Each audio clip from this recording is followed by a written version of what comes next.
Esta pues es la última sesión de este módulo.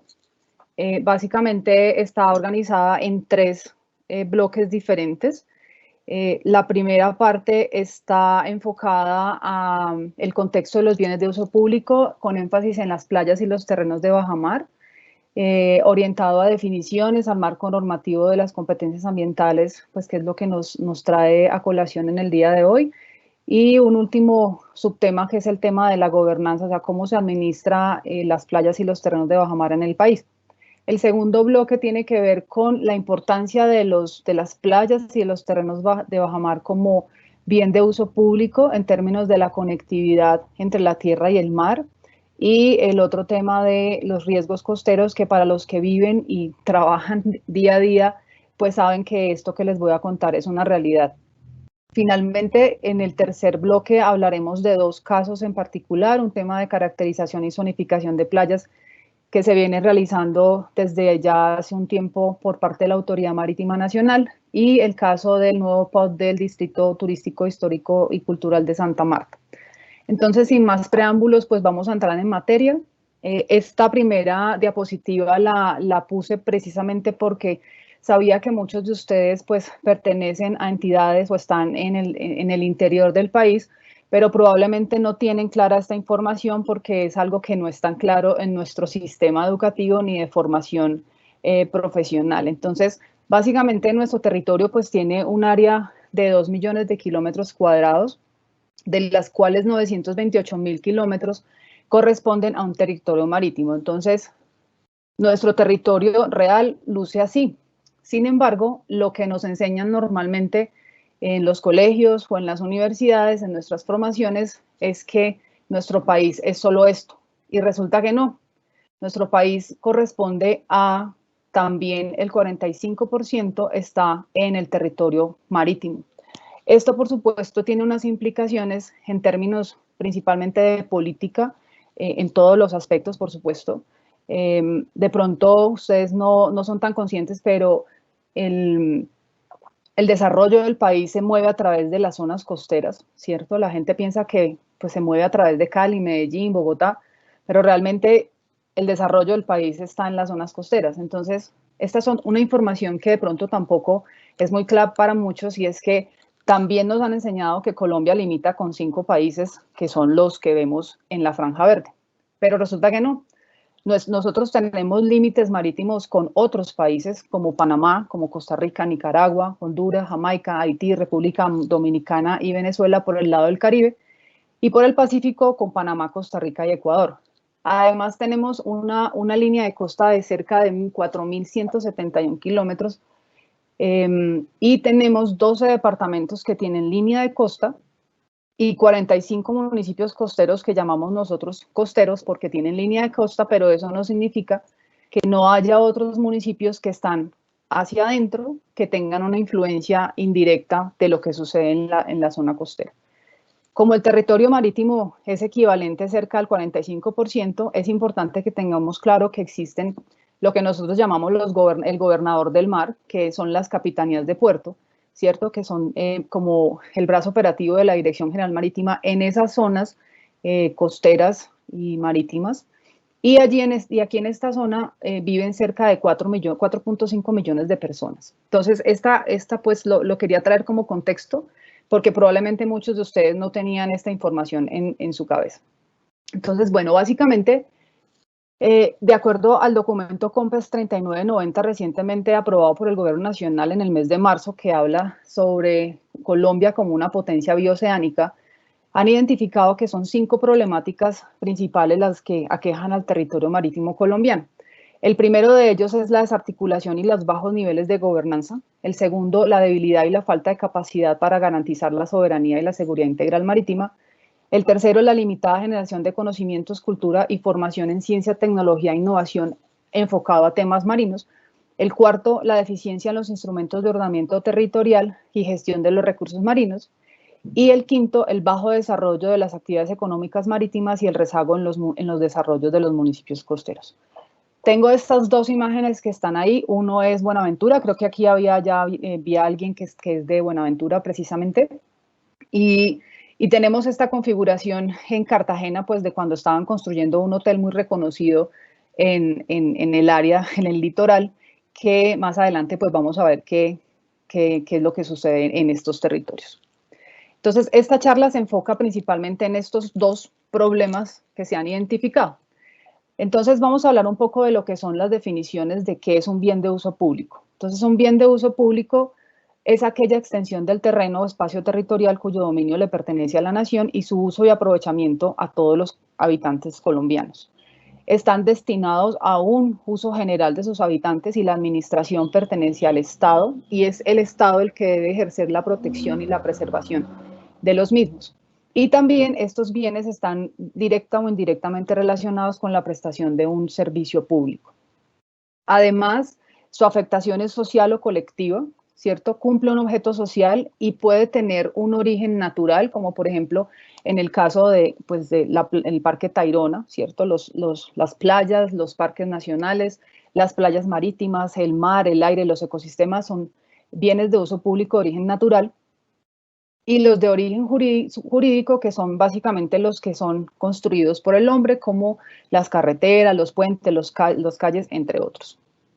Adicionalmente, los bienes de uso público, según lo contempla la Constitución Política de Colombia, son inalienables, es decir, que se encuentran fuera de transacciones comerciales, son inembargables, por tanto no pueden ser objetos de una medida cautelar, son imprescriptibles, quiere decir que no se puede adquirir dominio del mismo por medio de, a pesar de que pase el tiempo, ¿cierto?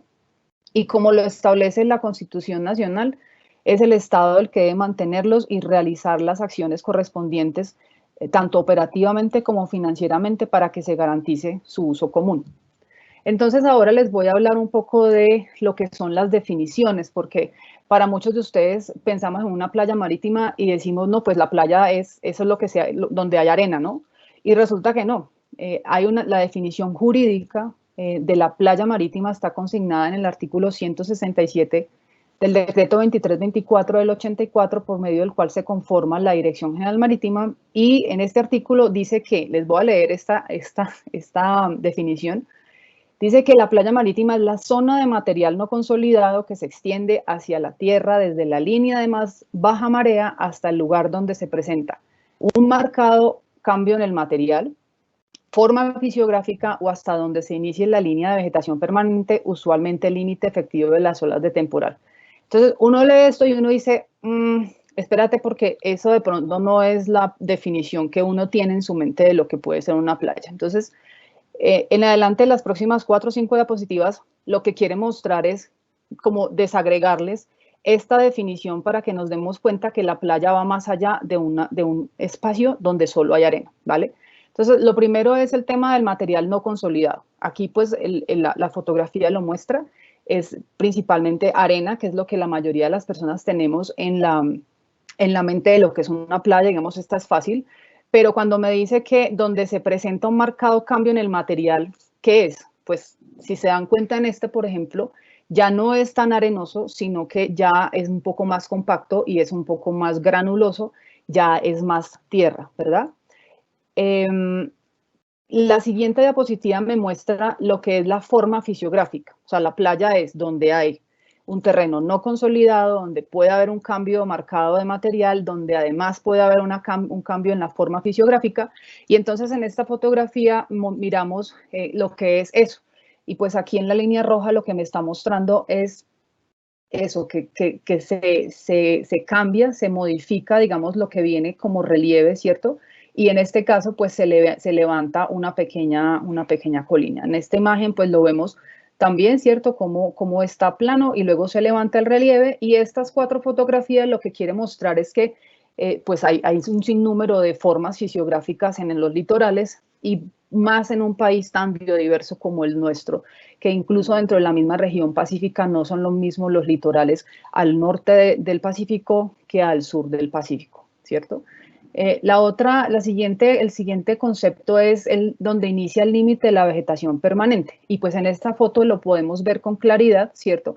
Aquí claramente pues es un terreno no consolidado, es decir, seguramente hay arena, y la vegetación empieza a presentarse a partir de una línea imaginaria. ¿Qué hace que esto suceda? Precisamente el cambio en la composición del suelo, es decir, que de aquí para allá ya hay un poco más de tierra, de nutrientes para que la vegetación pueda establecerse. Y esta fotografía la puse porque aquí es claro, digamos que la vegetación viene en este sentido, pero este pedazo de aquí, por ejemplo, pues claramente esta vegetación no estaba ahí. Alguien la tuvo que sembrar y eso se puede saber precisamente porque está todo como muy organizado, las plantas están muy organizadas, entonces pues realmente la línea de vegetación vendría es por aquí, no por acá, ¿vale? Y finalmente, ¿qué es usualmente el límite efectivo de las olas de temporal? Pues en estas fotos lo que se muestra es cuando está bajo la marea, digamos es lo que se llama comúnmente como la zona del splash, donde salpica el agua, y entonces fíjense que cuando la marea sube, pues viene hasta acá, ¿cierto? Y adicionalmente uno puede ver que tiene como una coloración diferente este lugar de este lugar. ¿Por qué razón? Precisamente porque el mar tiene microalgas o tiene otro tipo de organismos y lo que hacen es que estos se van quedando, se van depositando aquí y eso hace que haya un cambio también en el color. Entonces, básicamente, esos son conceptos muy importantes para que al momento de poder saber qué es una playa, tengamos claro que la playa no necesariamente es solo donde hay arena, ¿vale? El otro concepto es el concepto de bajamar, que según este mismo artículo dice que es la máxima depresión de las aguas o altura mínima. Entonces, en esta foto lo que quiero que vean es que cuando el mar baja, digamos, hay como una línea imaginaria que la marea deja, esa es la bajamar, y pues se contrasta con la parte más alta a donde sube la marea. En este caso, la bajamar es esta.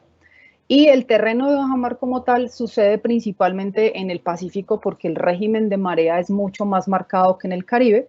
Y en esta foto lo que podemos apreciar precisamente es un terreno de bajamar expuesto, es decir, esto está en marea baja, en donde lo que vemos es, por ejemplo, que se descubre este pedazo de la playa, digamos, ¿cierto?, del terreno, y eso hace que las infraestructuras que se construyen ahí pues tengan que estar adaptadas a ese régimen de marea y por eso es que vemos, por ejemplo, que el muelle no está hasta acá, sino que el muelle viene hasta acá, porque seguramente en algún momento la marea puede bajar hasta por acá.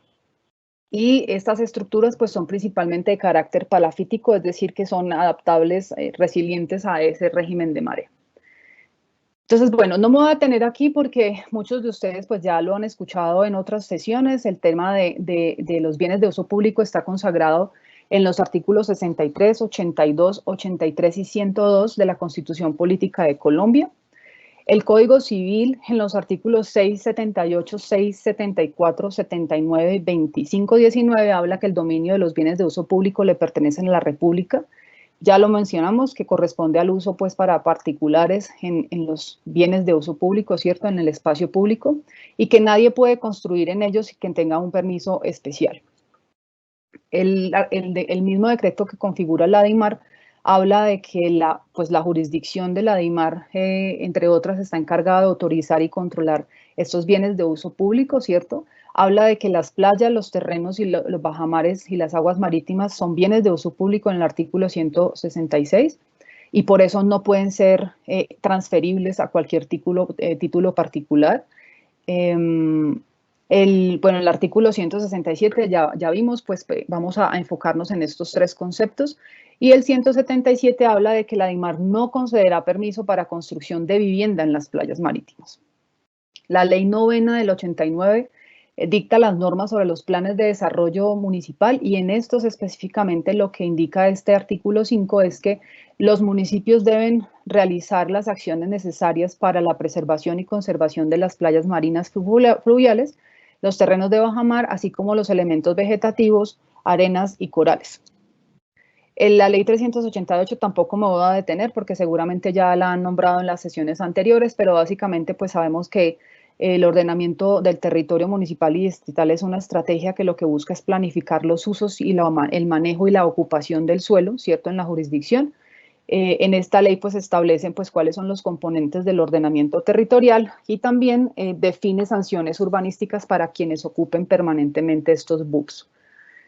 Aquí específicamente en la ley 99 del 93, tampoco me voy a detener, ya lo mencionaron también en algunas sesiones anteriores, El tema de los principios de la armonía regional, la gradación normativa y el rigor subsidiario son muy importantes para poder trabajar coordinadamente en estos territorios litorales. Y específicamente quiero hacer mención aquí al artículo 103 que habla del apoyo de las fuerzas militares en cabeza de la Armada Nacional para este caso, quien tendrá a su cargo el ejercicio de las funciones del control y la vigilancia en materia ambiental y de los recursos naturales en los mares y las zonas costeras. ¿Por qué hago énfasis en este artículo? Porque no es muy visible y a veces no es muy aplicable. A veces no entendemos que, como les decía en la diapositiva, el contexto del territorio nacional, hay unas autoridades que están encargadas no solamente del tema de la vigilancia ambiental y de los recursos naturales, sino también de la soberanía y de la defensa del territorio. Entonces, la Armada Nacional debe ser un aliado a través de su cuerpo de guardacostas y de la dirección de la Capitanía de Puerto de la Dirección General Marítima, debe ser un aliado permanente de los municipios y de los departamentos en estos temas. Específicamente sobre el tema de ordenamiento de playas, pues está la Ley 1558 del 2012 que modifica la Ley General del Turismo, ¿cierto? Y aquí en el artículo 12 lo que establece esta ley es la creación de los comités locales de organización de playas, que está conformado por el Ministerio de Comercio, Industria y Turismo, la DIMAR y la autoridad distrital o municipal, y este comité tiene como función establecer las franjas de usos que se deben estipular en las playas con vocación turística. El decreto 1766 del 2013 reglamenta el funcionamiento de estos comités, en donde la secretaría de este comité está en cabeza del representante o del delegado del municipio del distrito y tiene como función, entre otras, hacer la convocatoria, hacer los registros pues, de los comités, hacer el seguimiento y la verificación del cumplimiento de lo que se define en el comité como tarea. Identifica las zonas de playa y también incluye temas importantes como la información y la señalización de las playas, los temas de higiene, aseo, seguridad y riesgos y el mantenimiento de la organización en la misma. Ya para finalizar este bloque, entonces, esta esquema, digamos, de gobernanza, lo que quiero que vean es que, pues hay muchos, estas son como las principales entidades, ¿cierto? Porque hay cerca de 30 entidades que tienen algún tipo de función en las zonas costeras, en las playas, pero lo que quiero que veamos aquí en esta diapositiva es que hay entidades que tienen que ver con la coordinación e implementación de política, como la Comisión Colombiana del Océano y la DIMAR. Hay autoridades ambientales, regionales y urbanas, ya hemos hablado todo el tiempo de esto. Como decía Juliana en la introducción, hay entidades que brindan información técnica para la toma de decisiones en materia de estos temas, como lo son el IGAC, el INVEMAR, la Agencia Nacional de Tierra y los institutos de investigación de la DIMAR. Está muy importante la presencia y la vinculación de la Superintendencia Notariado y Registro, de los curadores urbanos y el Ministerio de Vivienda en estos temas en especial, ¿cierto? Está, por supuesto, el tema de los órganos de control a través de la Procuraduría, Personerías y de las autoridades locales, ya lo sabemos, los alcaldes, las autoridades ambientales locales y las capitanías de puerto, y por supuesto no podemos olvidar pues que en la costa vive gente, y entonces tenemos que tener claridad de que debemos vincular los procesos del Ministerio del Interior. Listo, entonces el segundo bloque del cual hablaremos es por qué razón son importantes las playas y los terrenos de bajamar en estos temas de gestión ambiental, de administración del territorio. Y el primer punto tiene que ver con la conectividad en la tierra del mar. Quiero que se lleven esta frase y es que el mar empieza en la montaña. El mar no es solo la porción de agua que vemos cuando estamos al frente de la playa. Los mares inician en las playas, es decir, que en las montañas, es decir, que todo lo que pasa en el interior, en ese gran dibujo verde del mapa inicial, afecta lo que sucede en los litorales. Entonces, en la medida en que administramos y gestionamos en la parte continental nuestras cuencas hidrográficas, nuestros bosques, eso va a mejorar mucho la administración y lo que suceda en las zonas costeras. Entonces, tenemos que entender que el territorio es uno solo. A nosotros los humanos nos gusta hacer cajitas, ¿no? Entonces, decir de aquí hasta acá, viene hasta acá, trazar líneas. A los que son abogados, pues con todo el respeto, les gusta que en las normas digan 50 metros hasta, ¿cierto? Y resulta que el territorio no distingue si son 50 o son 200 metros, adentro o afuera de la costa, ¿cierto? Entonces, necesitamos entender que el territorio se debe manejar con integralidad porque está todo conectado. Lo que hacemos en la parte de adentro va a afectar lo que pasa afuera en el mar y viceversa. Además, pues claramente esta es una zona que no solo delimita esa porción terrestre y marítima, sino como les mencionaba anteriormente, es donde se realizan muchas de las actividades económicas de las cuales depende no solamente Colombia, sino que depende el mundo entero. El desarrollo de la humanidad se ha dado alrededor de las zonas costeras, ¿cierto? Entonces, por eso es que allí se establece gran cantidad de la infraestructura, gran parte de la navegación, del transporte, del comercio internacional, depende de estas zonas. Y por supuesto, pues esta zona es una zona que alberga gran cantidad de biodiversidad representada en especies, incluyendo la pesca, ¿cierto? Muchas personas dependen de lo que sucede en esta interfase tierra-mar. Y pues por supuesto, eso genera beneficios alimenticios, beneficios culturales, ¿cierto? Sociales. Pero el otro tema que de pronto es el que como ya nos toca un poco más directamente y quienes viven en las zonas costeras saben de lo que les voy a hablar. Colombia no es ajena al tema de los impactos y los riesgos en un contexto de cambio global como el que estamos viviendo. Estas fotos todas son de verdad. Por ejemplo, esta que está aquí es de un evento que sucedió en Santa Marta, ¿cierto? Entonces existen eventos como los fenómenos meteorológicos extremos, ¿cierto? Los huracanes, los tornados, el tema de la intrusión salina, la erosión costera, el ascenso al nivel del mar, la desertificación y las sequías, las inundaciones, la contaminación y la pérdida de ecosistemas estratégicos. Y quiero que pensemos en que la mayoría de estas zonas costeras, de acuerdo a la información del DANE, tiene un índice de pobreza multidimensional muy alto, ¿cierto? En el Caribe es del 37% y del Pacífico es el 49%. Quiere decir que la gente vive en unas condiciones de pobreza bastante complejas, ¿cierto? Entonces, los estudios que se han realizado nos hablan de que una cuarta parte de los litorales colombianos están sufriendo afectaciones en su infraestructura, en las viviendas, en el patrimonio histórico, que son zonas de alta vulnerabilidad a eventos climáticos, como por ejemplo los tsunamis. En el Pacífico ya hemos tenido eventos de esos. En 1979 hubo un tsunami en Tumaco que prácticamente destruyó la ciudad, ¿cierto? Las inundaciones y el ascenso al nivel del mar cada vez es mucho más recurrente, igual que las sequías, ¿cierto? Entonces, por eso es importante que las autoridades locales entiendan cómo se comportan sus zonas costeras y esos elementos de vulnerabilidad que representan para tomar medidas. Eso implica que hay que incrementar el conocimiento de esas amenazas y esos riesgos, incorporar esa gestión de riesgo en los instrumentos de planificación y ordenamiento territorial. Y una cosa muy importante es formular regulaciones urbanas específicas que reduzcan la intervención sobre los bordes costeros. Y no con esto quiero decir que yo sea una persona que está en contra del desarrollo de las zonas costeras, sino lo que debo decir es que es necesario con estos contextos poder planear nuestra ocupación territorial de una manera más innovadora que seguir haciendo lo que todo el mundo ha hecho, que es construir un poco más cerca del mar. Entonces, bueno, voy a entrar en el tema de los casos. El primer caso que vamos a hablar es el tema de los procesos de zonificación y caracterización de playas. Esta diapositiva básicamente lo que muestran son los escenarios de coordinación y de trabajo en los que la Dirección General Marítima como Autoridad Marítima Nacional está trabajando. Entonces, hay una mesa de trabajo con la Procuraduría, hay una mesa de trabajo con la Superintendencia de Industria y Comercio enfocada a la recuperación, por ejemplo, de Playa Blanca. Hay una mesa de trabajo con el Viceministerio de Turismo, a través de la cual se han hecho todos los procesos de inventarios de las playas con vocación turística y se han desarrollado los comités de ordenamiento de playas. Hay una mesa con la Agencia Nacional de Tierras, también específicamente para verificar la competencia de varias entidades, ¿cierto?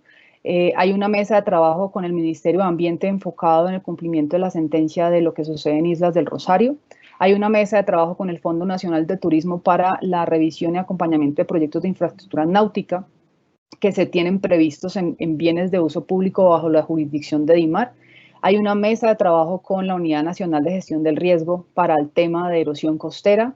Hay otra mesa de trabajo que se logró tener hace varios años atrás, en donde a través del Departamento Nacional de Planeación se logró visibilizar el componente marino costero en los planes de ordenamiento territorial, porque esto no existía antes. Hay una mesa de trabajo con el Ministerio de Tecnología, Información y de Comunicaciones, por ejemplo, para el tema de la reglamentación de cables submarinos, del tendido de cables submarinos y de cómo se maneja esto. Hay otra mesa de trabajo específico con el Ministerio de Vivienda, precisamente para el tema de los planes de ordenamiento y cómo se aplican los escenarios marino-costero en estos POTS. Pues hay diferentes mesas de trabajo con las entidades territoriales. Hay una mesa de trabajo específica con parques nacionales para trabajar este tema de ordenamiento de playas turísticas dentro de donde la actividad turística se puede realizar en las áreas que están bajo su jurisdicción. Hay una mesa de trabajo con las unidades técnicas legislativas del Partido Liberal, en donde se está trabajando en la construcción de un proyecto de ley para el régimen de bienes de uso público en cabeza de la Dirección General Marítima. Entonces, ya pues entrando como en materia de lo que está sucediendo, de lo que viene sucediendo, en esta diapositiva, pues lo que quiero mostrarles es pues cómo ha venido siendo el proceso de caracterización y zonificación de las playas. En esta gráfica lo que se ve es por departamentos. Los barras azules hablan de cuáles son los departamentos, cuántas playas se han zonificado por departamento y cuáles están por zonificar. En estas tablas lo que dice es que se han identificado 159 playas con vocación turística.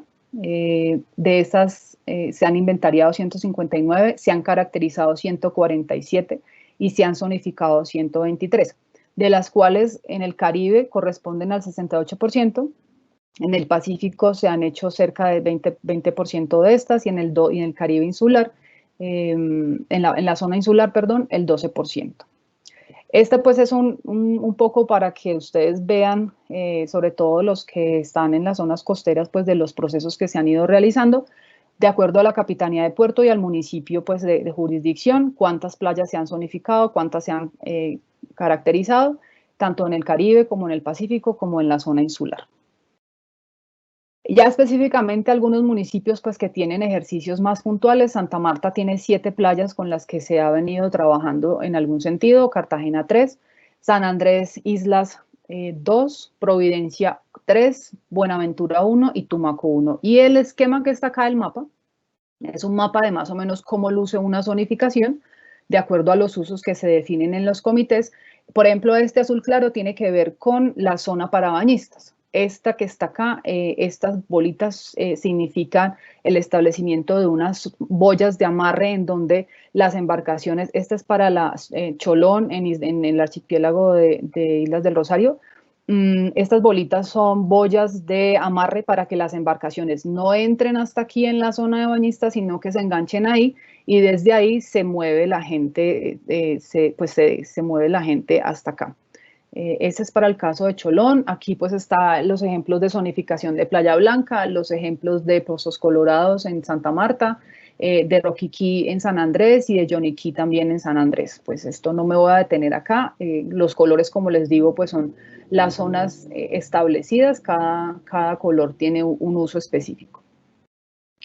Y el otro caso es el caso del nuevo POT del Distrito Turístico Histórico y Cultural de Santa Marta, donde un poco les quiero mostrar estas imágenes para ponernos un poco en el contexto, y es que esta imagen que está acá, la línea roja, fue un estudio que se hizo en el IGAC en 1938 y en ese año, en ese momento, la línea de costa venía por acá, ¿cierto?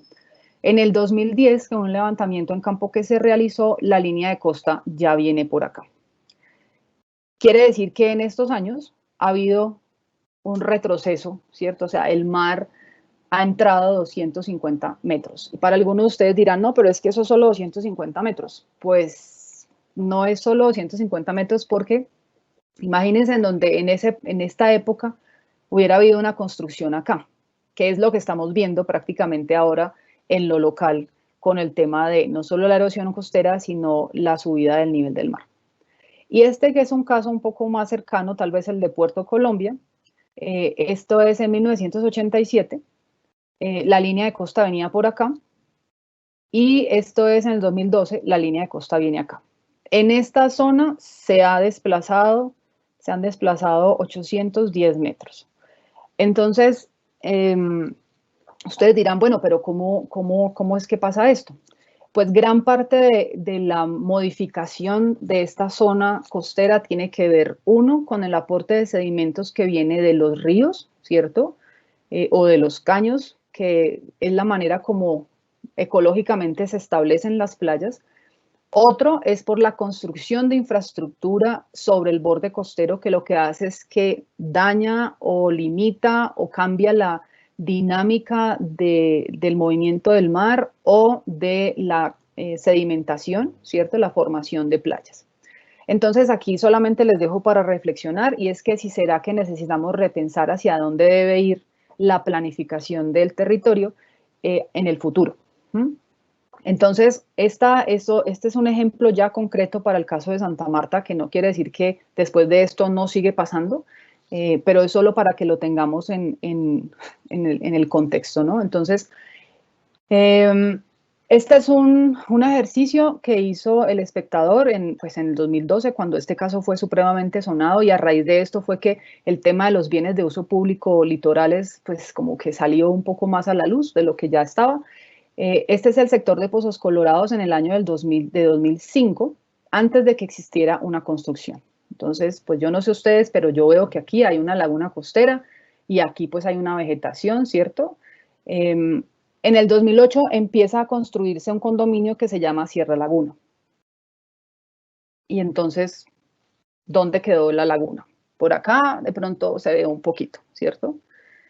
Y esto es en el 2012, cuando ya no solamente estaba construida Sierra Laguna, sino que se comenzó a construir otro condominio que se llama Cabo Tortuga 1 y 2.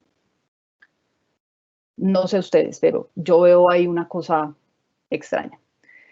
¿Cómo se ve hoy? Luce de lejos así.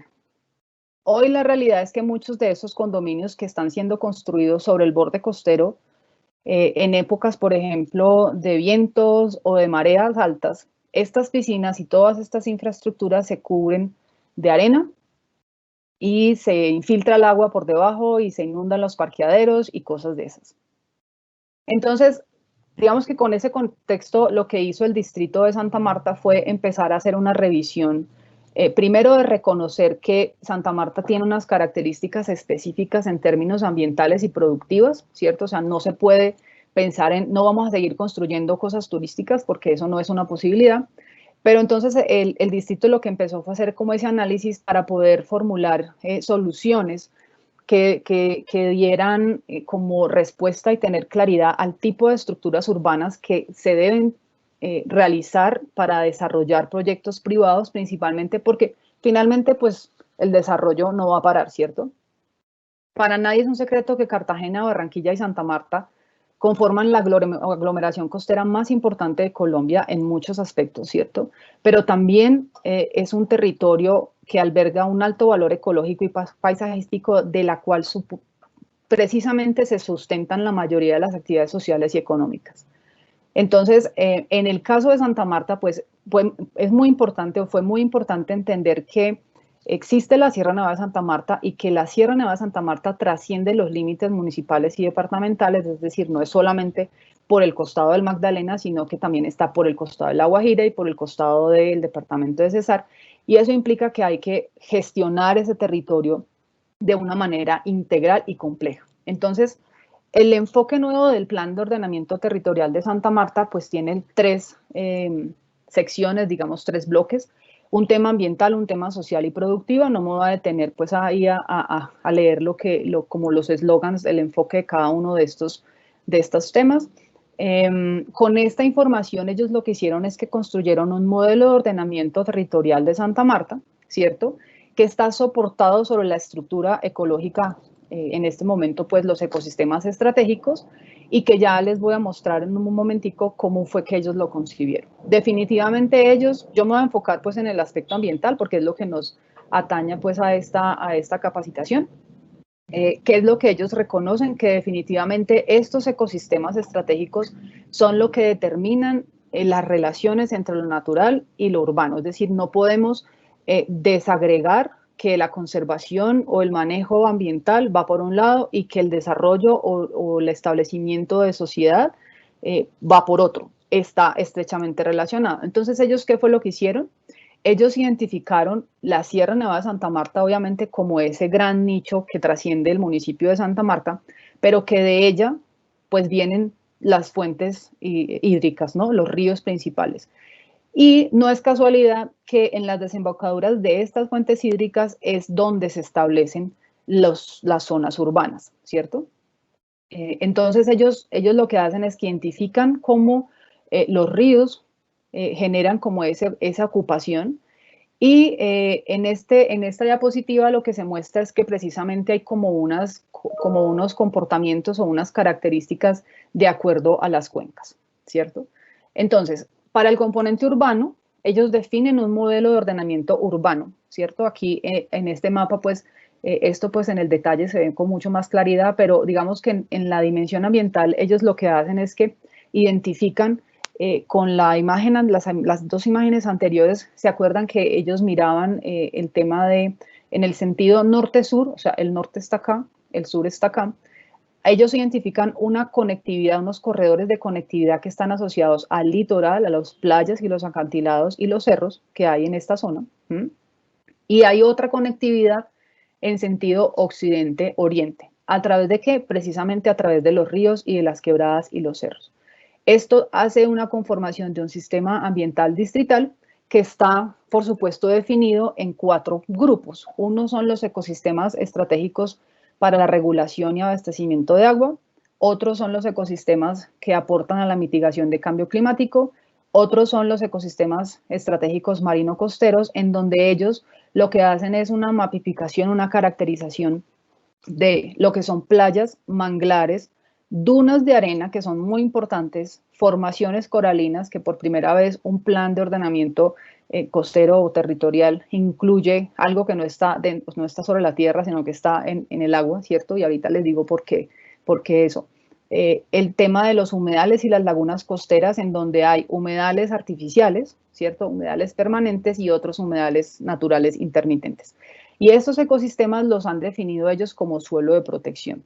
Y también incluyeron las zonas de riesgo y amenaza. Ahora, esto pues en el papel está muy lindo, el estudio es súper lindo, la formulación es muy interesante, la propuesta que ellos hacen. Ahora, como ellos, el plan de ordenamiento recientemente lo aprobaron, ¿cierto?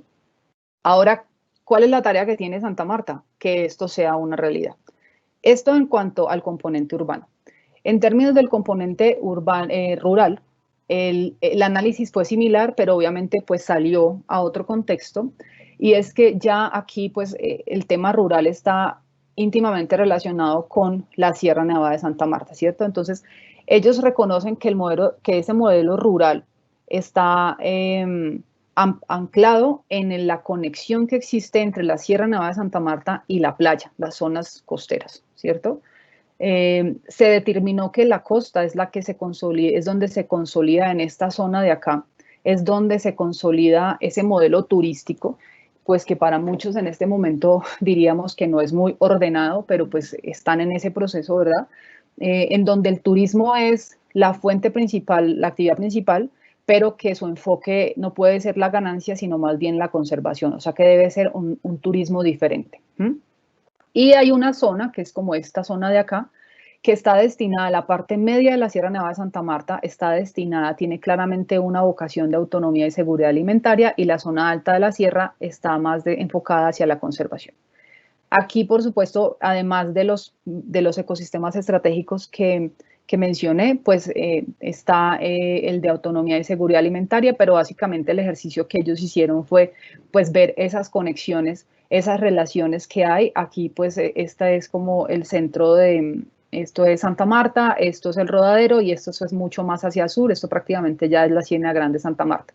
Entonces, si se dan cuenta, ellos vieron un poco más como que se salieron de la escala de mi límite jurisdiccional. Ahora es importante tener claro que Santa Marta no es solo el casco urbano. Santa Marta va hasta el río Palomino, el distrito de Santa Marta, su jurisdicción va hasta la parte sur del río Palomino. Del río Palomino hacia el norte empieza el departamento de La Guajira. Quiere decir que pues no es solo pensar en este pedazo, sino que todo lo que pasa en este lugar depende de lo que se da en esta zona. Este es el Parque Tayrona y este verdecito es como tal la Sierra Nevada de Santa Marta. Entonces, el mapa, digamos, de este modelo de ordenamiento en la zona rural luce más o menos así. Y pues aquí los colorcitos, esos colorcitos no corresponden a esto, sino que lo que quise fue identificar cuáles son esos ecosistemas marinos que ellos visibilizan en la parte rural, ¿no? Entonces, bueno, ya como para cerrar, unas pocas conclusiones. Pues definitivamente en el mar y en la zona costera cabemos todos, pero es muy importante que conozcamos y administremos efectivamente esta interfase mar-tierra para no seguir teniendo esas complicaciones y esas cosas que están sucediendo en los bordes litorales en donde lo que hacemos es perder la oportunidad de ser innovadores, de ser creativos, de también beneficiar a las comunidades, de no perjudicar no solo el ambiente, sino pues que finalmente la función pública está orientada es precisamente a que los colombianos o los habitantes de un territorio puedan tener una buena calidad de vida, ¿cierto? En el tema de las playas y los terrenos de bajamar, pues es muy importante incorporarlos en esos procesos de planificación y ordenamiento territorial, porque es allá ahí donde se conecta la tierra con el mar, ¿sí? Y es allí en donde se proveen muchos servicios y beneficios para la sociedad. Definitivamente considerar la estructura ecológica en estos territorios costeros es muy importante para poder entender que el desarrollo depende de que se mantenga saludable y efectivamente funcional la base natural. Nosotros podemos querer tener todos los mejores procesos y proyectos de desarrollo costero, pero eso no puede ir en contra de que se sigan suministrando los bienes y servicios que provee gratuitamente además la naturaleza, ¿cierto? Por eso es muy importante que se trabaje articuladamente y que también se fortalezcan las capacidades de cerca de 30 entidades del orden nacional y regional que están relacionadas con las zonas costeras. El tema del fortalecimiento de las capacidades es muy importante porque a veces los funcionarios pues, de las entidades, de los municipios costeros, pueden tener la mejor voluntad, pero no tienen información, no tienen la cartografía. El tema de la cartografía es muy importante, ¿cierto? Tener las herramientas, la infraestructura para poder hacer los levantamientos cartográficos y poder tener esta información que tiene Santa Marta, las tiene en una escala de 1 a 2000, ¿cierto? Eso es muy, muy, muy detallado, ¿sí? No sirve información de una escala a 100.000, 125.000 porque es demasiado, o sea, no te permite ver muchas cosas, mucho detalle.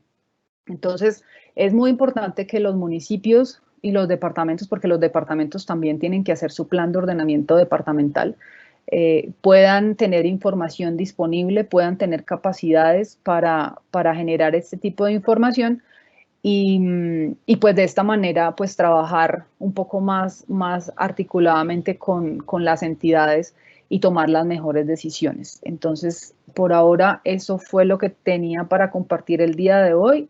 Les agradezco pues por la invitación y pues creo que nos queda un tiempo para realizar preguntas. Muchas gracias. Muchas gracias a ti, Liliana. Qué buena exposición de este tema tan importante para todos, para el conocimiento de nuestros bienes de uso público. Esta capacitación de ordenamiento de playas ha sido espectacular. Tenemos muchísimas preguntas. Vamos a tener que escoger algunas. Todas las que nos están llegando las vamos a responder y las vamos a subir a nuestra plataforma Canvas para que todos lo tengamos en cuenta. Entonces, bueno, tenemos acá una pregunta y es, ¿cómo se concilia la zonificación ambiental de las playas con la zonificación de los consejos locales de política social? ¿Y cuál es el papel en esa representación de las corporaciones autónomas regionales? Bueno, creo que ahí hay como dos preguntas.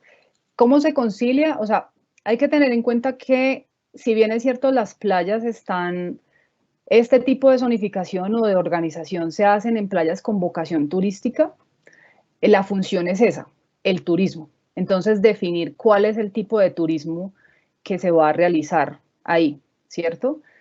Porque hay, por ejemplo, no es lo mismo el turismo que se hace en el distrito de Santa Marta o en Cartagena o en Juan Chaco y Ladrilleros, ¿cierto? Que el turismo que se hace en un área protegida. Son actividades que parecen lo mismo, pero no son lo mismo. Hay cosas que se permiten y no se permiten. Entonces, digamos que puede existir una normatividad específica, por ejemplo, en este tema, que hace que tú tengas más claridad de qué se permite y de qué no. Ahora, ¿cómo eso se concilia?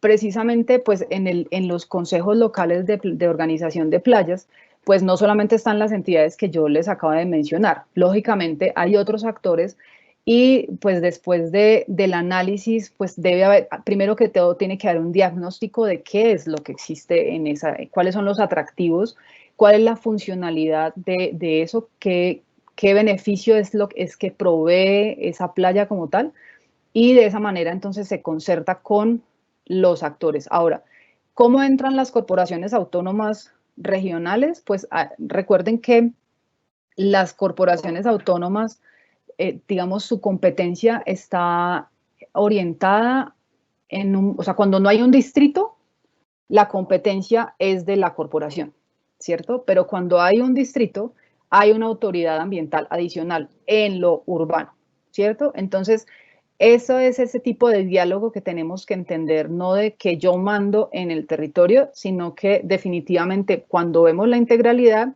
lo que hacemos es como invitarlos a todos y que cada uno desde su competencia, desde su jurisdicción, pueda tener claridad de cómo poner su parte en ese, como yo siempre he hablado como de los temas de los rompecabezas, ¿no? Esto es como un rompecabezas, en donde si tú quitas una ficha, pues no solo no completas el rompecabezas, sino que pues se daña, ¿sí? La conexión. Entonces, por eso les hablaba un poco de que es mejor conversar entre todos, ¿sí? Trabajar todos y no simplemente los unos y ya después cuando hacen sus arreglos, pues terminan afectando a otros. No sé si con eso respondí la pregunta. Muchas gracias, Liliana. Sí, efectivamente nos diste la respuesta indicada. Tenemos acá otra muy importante y es, ¿por qué si las playas son de bien de uso público, en Cartagena se privatiza la mayoría? Por ejemplo, los hoteles de 5 estrellas, en Barú, todas las playas blancas, que se permite la venta de lotes y demás. Bueno, sí, yo sabía que esta era una pregunta que me iban a hacer, y es que jurídicamente no se puede, ¿cierto? Por eso les decía que el tema de concesiones sería como otra charla para poder tener claro cómo funciona el régimen de concesiones, no solamente para el tema hotelero, sino para otro tipo de temas como los portuarios, ¿cierto? Entonces, ¿qué es lo que uno tiene que tener en cuenta? Pues por un lado que no, las playas no se pueden privatizar. Puede que el hotelero le ponga a usted un letrero que dice que esta es una playa privada, eso no es cierto, ¿cierto? El hotel puede tener una concesión para hacer uso de ese pedazo de playa, pero eso no constituye una propiedad, está como arrendada a, ¿sí? Los ciudadanos generalmente no tienen esta información. Ahora, eso no significa que con esta información nos vayamos a ir pues a dar con todos los hoteleros que dicen que su playa es privada. No, es simplemente un asunto de comprender cómo funciona el asunto. Efectivamente, pues como yo les decía al principio, este tema da mucho para hablar. Yo me enfoqué pues en Santa Marta, que pues es el caso, digamos, más cercano a lo que yo pues conozco y he trabajado, pero pues si nos ponemos a hablar de Cartagena, tenía unas fotos que mostraban históricamente cómo había sido la ocupación de Cartagena. Cartagena claramente no debería estar ahí, pero ajá, ¿qué hacemos? Cartagena está ahí. Y sistemáticamente se empezó a ocupar el borde, ¿cierto? Con unas dinámicas, ¿se acuerdan la fotografía que les puse del hotel? Ese hotel fue un caso súper emblemático, el hotel prácticamente está metido dentro del mar, ¿sí? Y pues sí, hubo un escándalo y pues, pero como decían en una reunión hace unos años, ¿y entonces qué hacemos? Vamos a ordenarle a todos los propietarios de hoteles o de edificios, ¿cierto? que ya están construidos sobre el borde costero de que se tienen que ir, pues, por ejemplo, en España, hace unos años, cuando se sacó la ley costera, eso fue lo que hicieron. Cogieron y dijeron, pues no tengo aquí exactamente el dato, pero cogieron y dijeron, no sé, todo lo que esté de la línea de más alta marea a 500 metros, se tiene que ir. Se tiene que ir. Se tiene que quitar por tema de riesgo, porque es un bien de uso público, bla, bla, bla. Y ellos lo hicieron. ¿A qué costo? Económico, político, social y demás. La pregunta es si Colombia está interesada en eso. Esas discusiones se han tenido y esa no es la respuesta, ¿cierto? La respuesta es gestionar y administrar adecuadamente lo que está libre por ahora, pero lo que uno se da cuenta es que siguen existiendo proyectos de inversión muy pegados a la costa. Por eso, por ejemplo, el tema del trabajo coordinado entre la alcaldía y los curadores, por ejemplo, para entender, ¿se acuerdan cuando yo les decía que había que hacer normatividad urbanística un poco restrictiva en el borde costero? A eso es que se referencia. Pero sí, en efecto, pues históricamente nuestro país no tiene, por ejemplo, un catastro efectivo, no lo tiene en las ciudades, mucho menos lo tiene en las zonas rurales, por ejemplo. Entonces eso facilita un poco el que personas inescrupulosas se apropien de un bien que es de la nación. Y pasa no solamente en las playas, pasa en los parques nacionales, pasa en los bosques, pasa en todas partes, porque desafortunadamente la gestión o la presencia del Estado, herramientas como por ejemplo la cartografía, el catastro, no son muy efectivos ni muy robustos para poder tener claridad de quién es qué.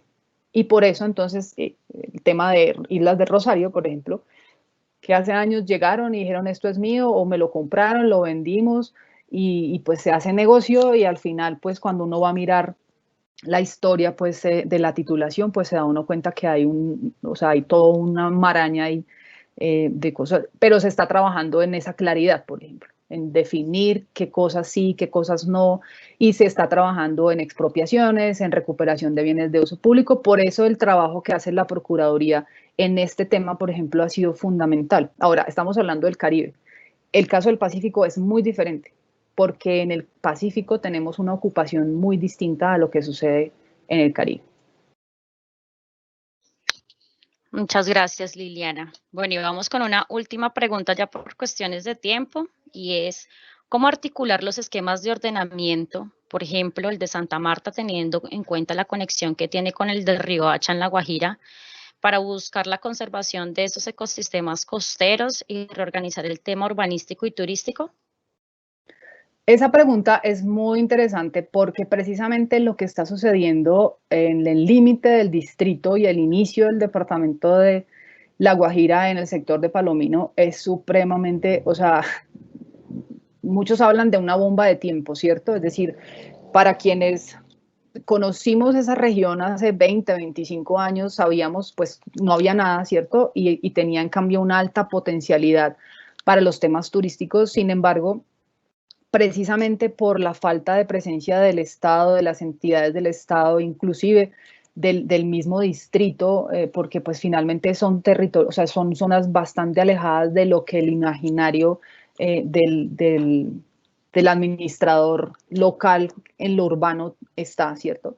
Entonces, simplemente se proliferó de una manera descontrolada lo que estamos hablando anteriormente, el tema de la venta de terrenos, por ejemplo, que no tienen dueño, o sea, que son bienes de uso público, pero alguien se apropia y los vende, ¿cierto? Además, en esa zona está, digamos, la parte baja de lo que es el Parque Sierra Nevada Santa Marta y en algunos sectores se cruza con lo que tiene que ver con el Parque Tayrona, entonces eso pone como una doble ilegalidad porque hay cosas, por ejemplo, hay una empresa muy importante, muy productiva dentro del Parque Sierra Nevada Santa Marta, hay 2 predios muy grandes que nadie los va a sacar de ahí, por supuesto, ¿cierto? Entonces, se ha creado como todo un desorden y todo el mundo hace lo que quiere. A eso súmale pues, el tema del conflicto armado, el narcotráfico, o sea, es una zona supremamente compleja.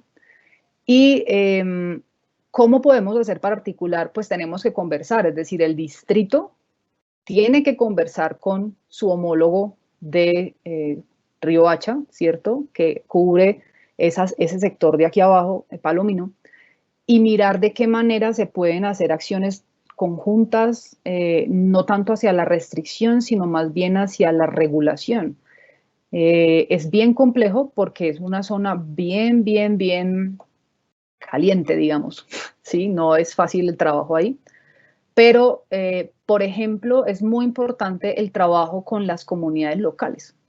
Generalmente los administradores de las entidades territoriales no incluyen en su gestión a las comunidades locales, a lo que son campesinos, afro. Hay algunas zonas, por ejemplo, en el Pacífico es mucho más importante porque digamos que los consejos comunitarios tienen, los consejos colectivos, si las comunidades negras tienen, digamos, su titulación de predios, digamos, con los indígenas y los afro es un poco más fácil porque legalmente ellos tienen, digamos, una herramienta que les permite decir, hey, nosotros estamos acá, no nos pueden invisibilizar, ¿cierto?